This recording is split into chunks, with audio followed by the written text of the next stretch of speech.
Welcome back to BT Willis Garage. We're in our 2022 Acura and we're getting the keyless remote battery low icon on the dash. What that means is that our key needs its battery replaced. And this is a really simple job. We'll take this inside to the workbench so that we can show you properly in good lighting.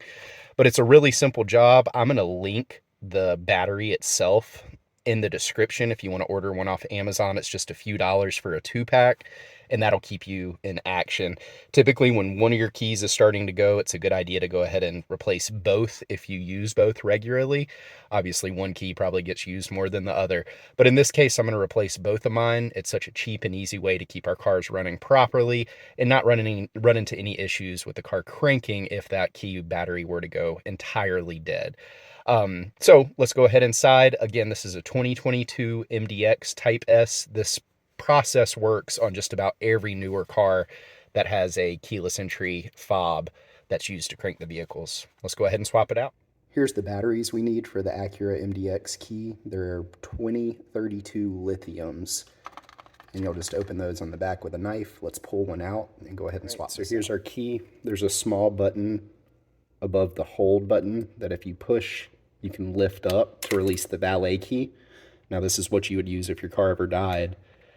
As I turn it this way, you can see a little hole here, right here in the top left. Not that one, this one.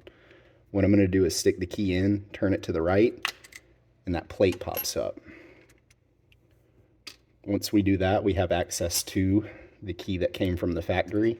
Again, use the valet key, pop the old one out, pop the new one in, just snap your cover back on, like so. Put your valet key back into the key, and you're back in action. Let's go out to the car and make sure the indicator light went off. All right, so we're back in the MDX. I'm gonna push the button once. Now, since I'm not cranking the car, we are gonna get lights on the dashboard, right?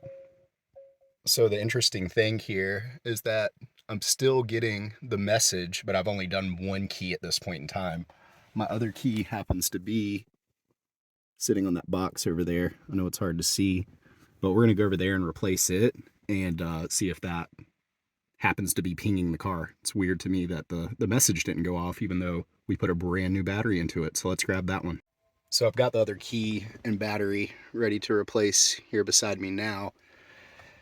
But I figured before we do that, we should crank the car and make sure it had a chance to recognize that we did put a new key in that battery. So let's scroll through our information. Oddly enough, now the message is gone.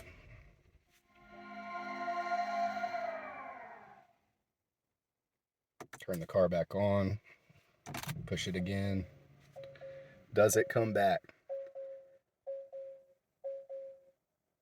It looks to me like cranking the car is what recognized that the key battery was replaced. So if you see that message, don't think that you bought an old battery. There's a good chance that you just needed to crank the car and not have it off. You need to actually start the engine in order for it to recognize. I'm still going to swap this other one out, but I hope that this is helpful to somebody with a newer Acura that received that message on their dash. You guys take care. Thanks for watching BT Willis Garage.